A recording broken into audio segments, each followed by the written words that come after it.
Kisah nyata. Allah bayar secara tunai. Wajib baca kalau Anda seorang anak manusia. Satu hari saya pergi ke satu rumah panti jompo. Seorang sahabat meminta bantuan agar saya dapat menyalurkan bantuan kepada orang miskin. Saya belikan kain sarung, beli roti dan lain-lain. Saya pun pergi ke panti jompo yang saya kenal, tak usah saya sebut namanya. Saat sampai kendaraan kami di perkarangan panti jompo tersebut, tiba-tiba ada seorang ibu tua berlari dari asrama panti, mendekati saya. Ye, anak aku datang, senangnya anak aku datang. Saya tak mengenal beliau siapa. Ibu itu memeluk saya, dia cium saya. Orang tua itu berkata, "Nak, kenapa tinggalkan ibu di sini, nak? Ibu mau pulang. Ibu rindu rumah kita." Saya waktu itu hampir tak bisa berkata-kata. Ya Allah, saya coba mengucapkan kata, "Bu." Saya pegang tangannya, saya lihat mukanya. Dia bilang, "Sampai hati nak, kau tak mengaku aku ni ibu kau." Bisa saya bayangkan bagaimana perasaan beliau begitu rindu pada anaknya. Saya coba berpura-pura, seolah-olah saya anaknya. Saya berkata, "Bu, maafkan saya ya." Saya pegang tangannya, saya ajak duduk atas kursi, saya ambil roti dan saya suapkan ke mulutnya. Tak terasa menetes air mata di pipi. Mencoba bayangkan hati seorang ibu yang rindu kepada anaknya bila kita anaknya mengambilkan sepotong roti kita suapkan ke mulutnya. Bagaimana perasaan beliau? Bagaimana perasaan kita? Saya coba usap air matanya yang meleleh di pipi. Dia pegang tangan saya. Subhanallah. Saya bisa merasakan bagaimana perasaan beliau yang begitu rindu kepada anaknya. Saat saya hendak pulang, dia pegang kaki saya sambil berkata, "Nak, jangan tinggalkan ibu, nak. Ibu mau balik, ibu mau pulang." Akhirnya saya minta izin dengan pihak pengawas panti di situ. Melihat data beliau, ternyata anaknya ada 5 orang. Yang paling besar bergelar Tan Sri. Orangnya memang kaya, punya nama besar dan hebat orangnya. Waktu saya izin pulang, dia pegang baju saya, dia bilang mau ikut saya pulang. Saya bilang, "Di mobil ada banyak barang." "Tak apa," kata ibu itu, "saya duduk sama barang-barang itu."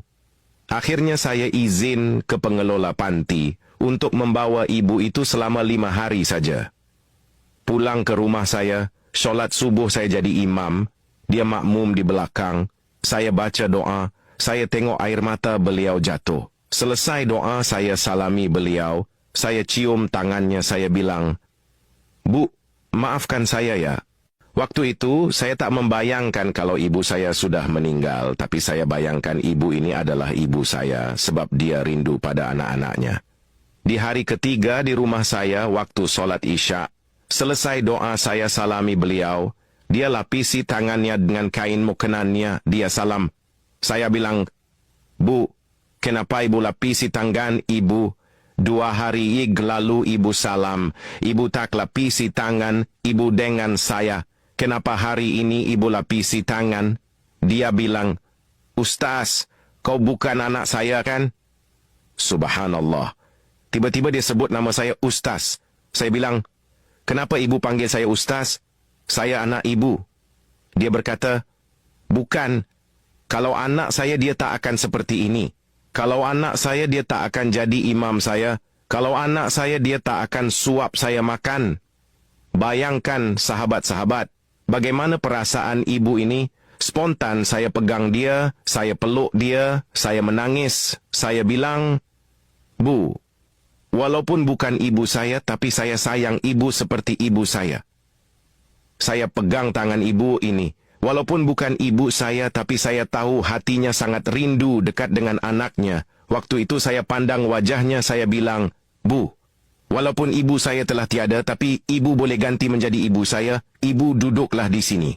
Saat makan, saya suapkan nasi ke mulutnya. Dia muntahkan balik makan dari mulutnya. Saya tanya, "Kenapa, Bu?" Tiba-tiba saya lihat wajahnya pucat. Saya angkat dia, panggil ambulan antar ke rumah sakit. Waktu di rumah sakit, saya ambil kepalanya dan saya rebahkan ibu ini. Dia pegang tangan saya, dia berkata, "Ustaz, kalau saya mati, tolong jangan beritahu seorang pun anak saya. Kalau saya sudah mati, jangan beritahu mereka di mana makam saya. Kalau mereka tahu di mana kubur saya, Jangan izinkan dia pegang batu nisan saya.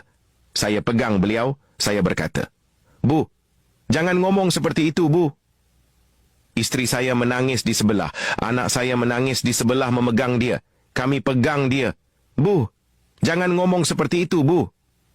Dia geleng kepala, rupa-rupanya itulah saat penghujung hayatnya. Akhirnya dia pun meninggal di atas pangkuan saya di rumah sakit itu. Dia meninggal dalam pelukan saya doakan Ibu Hajjah Khalijah ini ruhnya mudah-mudahan bersama salafus soleh. Sahabat, bila kita masih ada ibu, tolonglah taat pada ibu kita. Jangan durhaka pada ibu kita. Jangan tinggalkan dia di panti jompo. Saat ibu kita sakit, kita jaga dia. Pijat-pijat kepala dan kaki ibu kita. Sahabat-sahabat coba tanya ibu kita. Bagaimana penderitaan ibu saat mengandung saya dulu? Bagaimana sakitnya ibu saat melahirkan saya dulu? Tanya ibu kita, sahabat-sahabat sekalian. Kalau kita tanya, sudah tentu air mata ibu kita akan jatuh. Karena itu sahabat-sahabat, suapkanlah makanan pada ibu kita. Sahabat-sahabat semua, selepas wafatnya ibu ini, ternyata berita kematiannya sampai juga kepada anaknya yang sulung. Anak dia terus telepon saya. Apa anaknya bilang pada saya? Saya akan bawa Anda ke pengadilan, saya akan tuntut Anda telah membawa keluar ibu saya dari panti jompo. 3 tahun dia titipkan ibunya di panti, dia tak pergi lihat, sebab itu ibunya rindu, hingga ibu itu tak bisa membedakan saya dengan anaknya. Akhirnya saya tunggu tidak ada kabar hampir setahun lebih. Saya pergi ceramah di masjid di daerah pecinaan, selesai saya ceramah datang seorang lelaki memeluk saya. Menangis dalam masjid. Orang dalam masjid heran. Ada apa ini? Saya tanya pada dia. Pak, ada apa ini? Ada masalah apa? Dia berkata dalam keadaan menangis. Ustaz, tolong kasih tahu di mana makam ibu saya, Ustaz. Tolong kasih tahu di mana kubur ibu saya. Saya bilang, kenapa hari ini baru tanya kubur ibu kamu? Dia bilang, tolonglah Ustaz. Saya mau jumpa ibu saya, Ustaz. Sayalah orang yang bergelar Tan Sri yang mau menuntut Ustaz saat itu. Saya sekarang ini sudah bangkrut, Ustaz. Istri saya mati kecelakaan. Rumah disita bank. Mobil mewah saya semua dah disita bank. Tinggal satu saja motor tua itu.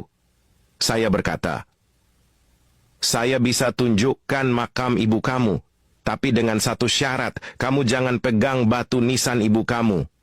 Sampai di pemakaman, tak sempat saya turun dari mobil, dia turun duluan. Saya lihat di depan mata saya sendiri, dia jatuh tersungkur, tangannya menjadi hitam. Mulutnya tertarik sebelah yang tadi awalnya tangan dan mulutnya baik-baik saja, sambil memanggil-manggil, Ibu, Ibu, Ibu. Tiba-tiba saya angkat dia tak jauh dari makam ibunya, belum sampai ke kubur ibunya. Dia dah hembuskan nafas terakhir di samping makam ibunya.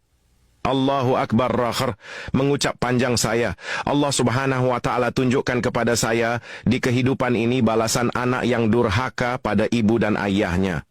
Semoga kisah ini menjadi pelajaran di luar sana. Ambillah iktibar dari kisah di atas. Dan apabila mata ibumu sudah tertutup, maka hilanglah satu keberkatan di sisi Allah, yaitu doa seorang ibu. Sobat, sekarang Anda memiliki 2 pilihan. 1. Membiarkan sedikit pengetahuan ini cuma hanya Anda ditonton di sini. Atau 2. Membagikan pengetahuan ini ke semua teman YouTube-mu, ke semua teman kontakmu, insyaallah bermanfaat dan akan menjadi pahala bagimu. Amin. Silahkan di-share. Ya, semoga yang share dan subscribe channel Cerita Productions ini ditambahkan rezekinya oleh Allah Subhanahu wa Ta'ala dan diangkat penyakitnya. Amin. Dipanjangkan umurnya. Semoga yang berkomentar, amin, dijauhkan dari segala penyakit, diberi sehat walafiat, rezekinya melimpah ruah dan keluarganya bahagia dan bisa masuk surga melalui pintu mana saja. Amin ya Rabbal Alamin. Semoga bermanfaat.